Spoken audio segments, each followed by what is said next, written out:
Hello, my name is Russell Earl, and this is our DVD version of our report concerning our mission trip to Fiji at the end of that took place at the end of June and ended July 4th.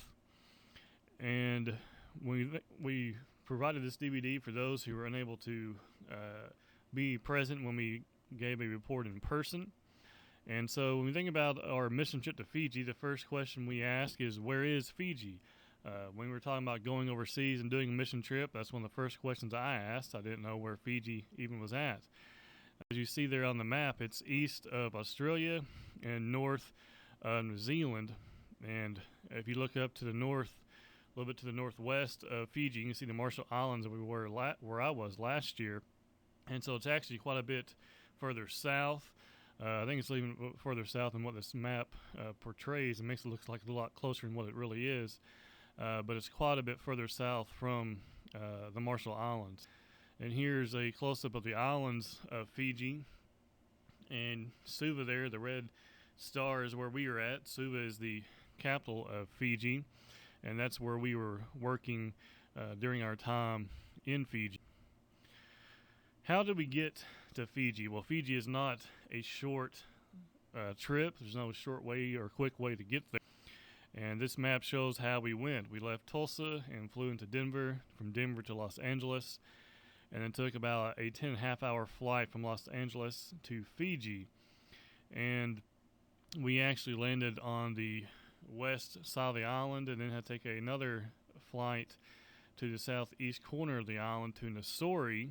And then we were picked up there in Nassori and driven to to Suva. Some facts about Fiji. Well, first fact is this is their flag, at least it is for right now. They're actually, when we were there, they were voting on a new flag. They were trying to separate themselves really from Great Britain, and this flag will be replaced very soon, but at the moment that's what their flag looks like. Fiji is made up of 332 islands, and out of those, 110 are inhabited. And so you have a lot of islands that no one is living on or occupying. The largest islands are Viti Levu and Vanalevu. And also the population of Fiji is 860,000. And the capital of Fiji is Suva on Viti Levu, which is Suva again, that's where we were at working. The population of Suva is about 88,000 in the city and 175,000 urban. And we spend a lot of our time, especially with the Bible studies, in the village, and so not really in the city of Suva, but we did have our classes there each night in Suva. Again, showing where Suva is at, and you can see the other islands there. And again, we were on the largest island of Fiji. Languages in Fiji consist of English, Fijian, and Fiji Hindi. We heard Fijian, of course we heard English. English is their primary language. I'm not sure if I heard any Fiji Hindi. If I did, I probably wouldn't have known it. But almost everyone spoke English. About 80% spoke English, and most people understood it. Even if they didn't speak it, they still understood the English language. The time zone in Fiji is the Fijian time zone, which is 17 hours ahead of us here in Oklahoma. We're on the Central Standard Time, and so it's 17 hours ahead of that time. They drive on the left side of the road, and driving in Fiji is interesting. I didn't have to drive, but riding with people and taking taxis is very interesting in Fiji. Speed limits and the idea of a single lane, those things are all optional. And so if there weren't two lanes, sometimes they would just make a second lane. Currency in Fiji is interesting and a lot different from what we see in the States. And you see here their dollar bills are very colorful. You have the $5 Fijian bill in green, the $10 Fijian bill in purple, the $20 Fijian bill in blue, the $50 Fijian bill in a kind of a peach color, and then the $100 Fijian bill in a yellow color there. And Fiji also has their coins. They have a $2 coin and a $1 coin. And so it's my first time over there doing some things and getting change. I was kind of surprised when I got back coins, because you're looking for bills and things like that.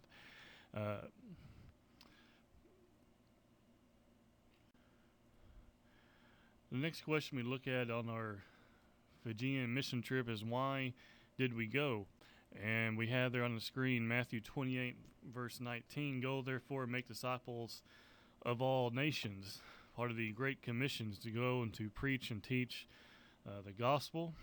And you can see on this particular slide an image of us. This is actually on our return trip from Suva back over to Nandi, and picture there showing the mountains of Fiji. But the purpose was for us to do teaching and preaching, and as we'll see as we go through this, that's exactly what we did as well. Who went? Well, this is Stacy and Kathy Ferguson. They both work with the Pacific Islands Bible College there in Forest Park, Georgia. Stacy is the assistant director. Robert Martin is the director of the school. Stacy is the assistant, and his wife Kathy has recently took early retirement, and so she is traveling with him now in the islands as well. She has before, but now she's doing so. Anytime he goes out, she goes out with him as well. And of course, we went, myself, Lisa, and our daughter Chloe, all went to Fiji. Where did we worship? This is a picture of the church building there in Suva. This is the Rwanda Church of Christ. You can see it has 2 floors, as we'll show pictures of in a moment. They use actually both of those floors for classes and things, and you notice their sign. It's not something you could read while you're driving by. They have a lot of stuff written on it, but you can see but just below the Bible, they have their "Speak where the Bible speaks, and remain silent when their Bible is silent."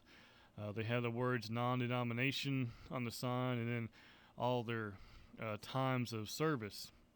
And so they put all they could on that sign. This is a picture of the inside of the church building there at Rwanda. Their pews, unlike some of ours, they're not, the backs aren't slightly tilted back. They're straight up and down with no padding. And so it wasn't the most comfortable seat, but it did help keep some people from falling asleep. Behind the pulpit there are some classrooms, and through the curtain on the left, you can go up the stairs to the other classroom as well. And if you'll notice those 2 boxes there on the left, on the table in the front and left, those are the boxes they use when they take up the contribution. We're used to seeing plates or something like that, but they used these boxes there during the contribution. What did we do? Well, we taught the Pacific Islands Bible College courses in the evening. When I was there, Brother Stacy had finished his class, so I taught my class each evening, Monday night, each weeknight for 2 hours from 7 p.m. to 9 p.m. And this is one of the nights I was teaching. We averaged about 30 or 35 people there each night for the classes, and so I taught that for about the week and a half that we were there each night, and having a test on the last night. And this is a picture of the students taking the test on that Thursday night. We left that Friday morning, and this is the Thursday night before we left the students there taking the test. Some other things we did is we taught children's Bible classes. This is here you have Lisa and Kathy and Chloe here, and in one of their classes they would have children's classes each night. When we're having our Bible classes for the Pacific Islands Bible College, they were teaching the children each night. And here's another picture of the kids in their classes. And this is Chloe, and then Skylar there on the far left was the granddaughter of one of the men of the congregation, and her and Chloe had a lot of fun together while they were there together in Suva. We also had a one-day workshop. The ladies had planned ahead of time to have a ladies' day or ladies' classes that Friday morning, that first Friday that we were there, but I was unaware that until we got there that they had also decided to have a men's day the same time. And so the men studied upstairs, the ladies studied downstairs, and this is me teaching one of the classes. The men actually had 12 questions they wanted us to address, Stacy and I. We only got to 4 of them because of time. Here is a picture of Lisa teaching during her class, and this is a picture of Stacy teaching during our class upstairs. They had 12 questions. We split them up. Each of us took 6, but we only actually got to do 2 apiece because of time, but it went very well, and it was well attended. Here's Kathy, Stacy's wife, teaching the ladies' class as well. These were the men who attended. To the far right, in a gray shirt, that's John. That's Peter in the front in the blue shirt. Peter was the brother who'd pick us up each weeknight and take us to Bible classes on each weeknight. And then he would also took us to services that Sunday morning. To the left of him is William, and behind William and the sunglasses is Billy. And Billy took us to our Bible studies during the week, during the day.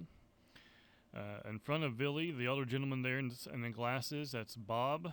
Behind Bob in the striped shirt is Tui. And then you have the other 2 brothers there in front whose names I don't recall. The brother in the blue, I didn't see him every night. But the other brother there was there most nights. And you'll notice these men are wearing what they call Sulus. And Sulus are a wrap. And they told us that basically that when you wore a Sulu and a nice shirt on a Sunday, that'd be almost their equivalent of wearing a suit. And so it was something that wasn't casual, something that was their way of culture. When they dressed up, sometimes they would wear those Sulus. And Brother Stacy there has one on as well. However, I did not join in on buying a Sulu and wearing one of those during our time. This is a picture of the ladies during that same day from their ladies' class. You can see they have a good crowd there, Lisa in the back, and then Kathy kind of just to the left of center in the green. And I don't remember all the ladies' names because there were so many of them, but they had a good crowd for their classes and for all the studies that we had. We also passed out Bible tracts while we were there in Fiji. And this is Lisa and I. You can see Chloe there between us. We're passing out tracts in the fish market. And we were actually trying to get to the bus station to pass out tracts, but we didn't make it that far before we started passing out tracts. And we got rid of all those things, or we were able to pass all those things out pretty quickly.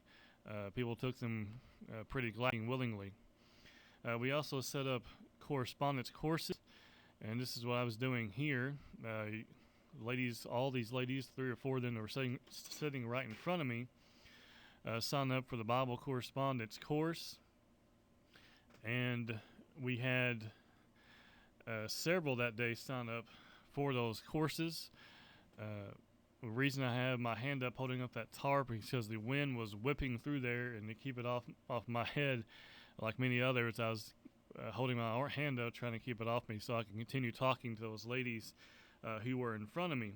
And we had very well received when we went out passing out tracts and signing up people for Bible correspondence courses through the mail. And this is a picture of Kathy, that's Stacy's wife, who also was passing out Bible correspondence courses. And all 4 of those ladies there, you can see the top of one lady's head there at the bottom. All 4 of them signed up for Bible correspondence courses. We also taught Bible classes, and I preached. And this is a picture of me preaching that Sunday morning.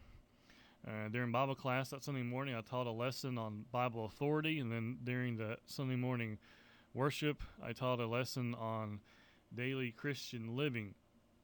And then I preached again that night as well. And so We had a good crowd there that Sunday morning. We had 70 or more who were present. Their little church building, I say little, it wasn't that small, but their church building was filled that Sunday morning. And we also had personal Bible studies as well throughout the day. We had some Bible studies that we were actually running out of time to set them up, and didn't have enough people to set up more studies to conduct those studies, I should say.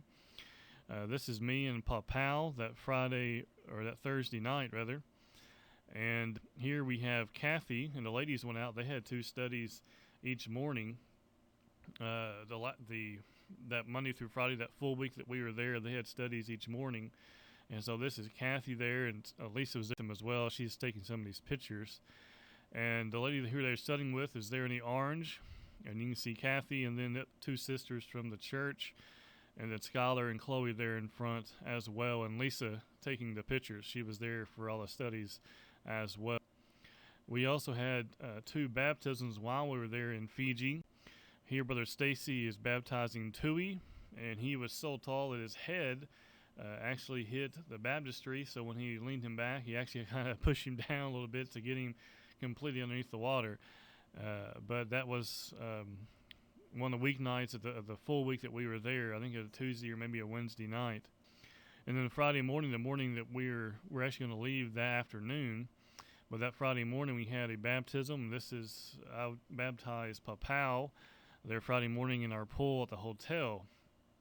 And so Papau is actually just visiting there in Suva. He'll be there till about December, and when he'll go back to his to where his family is there. And so we told him that we would help him any way we could and send any materials we could to help him when he goes back home as well.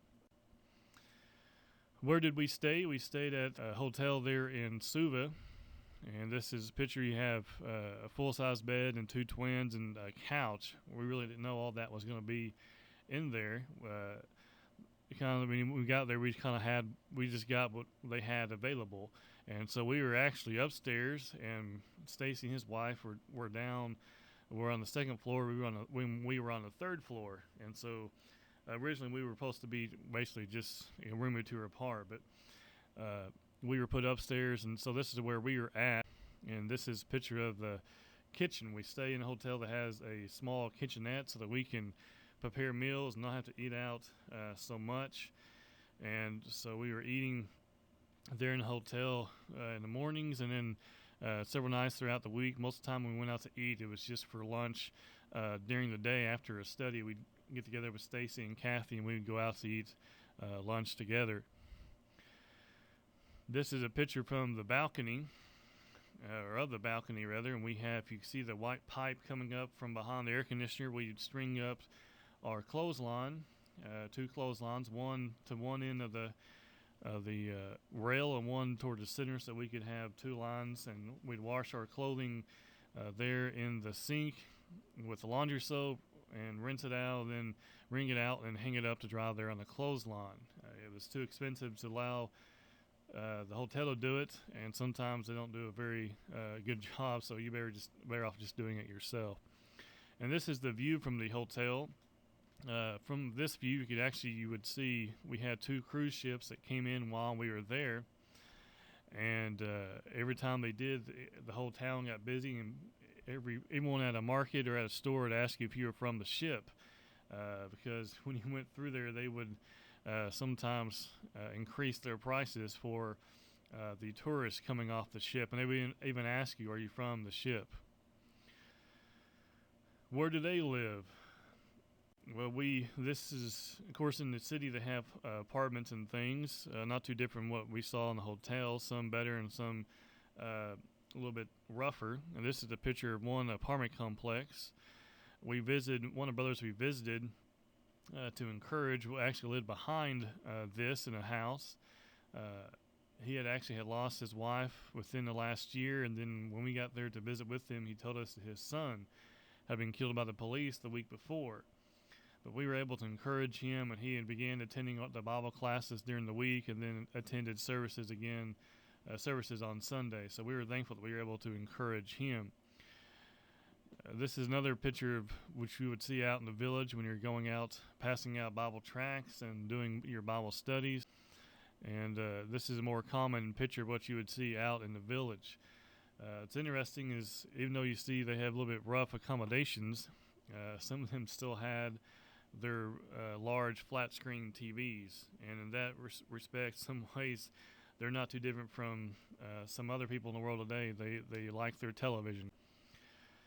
What did we eat? Well, I think this is the first day that we were there, and Chloe Joe was eating some watermelon. We had plenty of fresh fruit there on the island. And in the bag there on the counter, we had some oranges and some apples and things like that. We also had a fresh pineapple that we got in the market. This is a picture of the market we went to, and you could find all kinds of fresh fruits and vegetables. And the pineapple, they would even cut there and they would cut it for you and put it in the bag for you before you ever even left the market. And we saw a lot of things that I didn't recognize. And I asked one lady what something was. It looked like a large root, and she said it was called yep yep. And I do not know what yep yep is, but that's what she told me it was. So I just said okay. And but there's a lot of interesting things that were there in the market, and a lot of fresh fruit, and so it was nice to enjoy that when we were there. This is taken during our one-day seminar. This is during our fruit break, as they call it. And you can see there we have the coconuts. They gave us a cup because sometimes the coconut would drip from the bottom. And so they gave us a cup, and later they came around and gave some of us straws as well. But we have banana bread and the watermelon and the pineapple and some orange slices, all fresh fruit, fresh there from the island. And so it was great to be able to enjoy those things while we were there. And this is a picture of the meal that we had the Thursday night that we were there, the last Thursday night that we were there. You can see they have 5 bowls of white rice, and they have little wraps that look like tortillas. They're called roti, and they have the texture and a similar taste to tortillas. And what looks like potatoes there at the bottom is not potatoes, but the name of it escapes me. But they would put that inside these wraps with some vegetables and some red sauce. And then also they would fry it like you would fry potato patties as well. And so it wasn't hard to find something that you would enjoy. Though when you were eating a stew or something with meat in it, you had to be on guard for bones. Because they were always there, so you had to be careful. You didn't want to just take a bite and bite into a big piece of it. This is taken at the fish market, and this is during same day when we were passing out flyers. I only got on just a few pictures when we were there because we were trying to pass out tracts and things when we were there. But the larger fish there is tuna, and this next picture, which is a little bit gruesome, a little bit because of the octopus here. But you can see there's actually 4 octopus there, or octopi there on the leaves. And we also saw some stingray, and it took me a minute to realize what it was because they had cut the tail off of the stingray and had it all spread out. And they had some other interesting fish as well. I wanted to go back, but just take some pictures, but I never did get back over there. And of course, with Chloe, you got to have ice cream at some point. So this is her and Stacy getting some ice cream. This is actually in what they consider to be one of their malls. When we'd eat lunch, we'd go to the mall and we'd go to the food court and we'd pick a place to eat there. And they also had ice cream there, and this is where they were at. I had actually gone into the store to get some water to take with us up to eat. When I came back, these two were smiling, eating their ice cream. So they had a good time together, and they really took to Chloe Joe, and she really took to them. So it was really nice for her to be able to get along with them so well. A Fijian farewell. Well, in Madro last year, they would sing and walk around the auditorium, and they would sing a traditional song, and it wasn't their worship or anything like that. It was just they wanted you to see and experience what they would consider a traditional goodbye song. And this is taken during the ending of the song, where they began to wave and things, and it was very interesting because it's something it's unique. It's something that's Fijian, and so we were glad that we were able to experience that, and it was good for them to do that for us. It was nice of them to do that for us, so we could hear and experience that song of farewell. And as you have here, another picture of Fiji. This is taken from near the docks. Again, you can see the ocean and the mountains there. And we want to take this time to thank those who provided financial support to help us on our way. As they say in Fiji, Vanaka Vakalevu, which means thank you very much. So we thank you very much for your help and your support for our trip that made this trip possible. And if you have any questions, you can feel free to contact us here at the Church of Christ in Ulaga.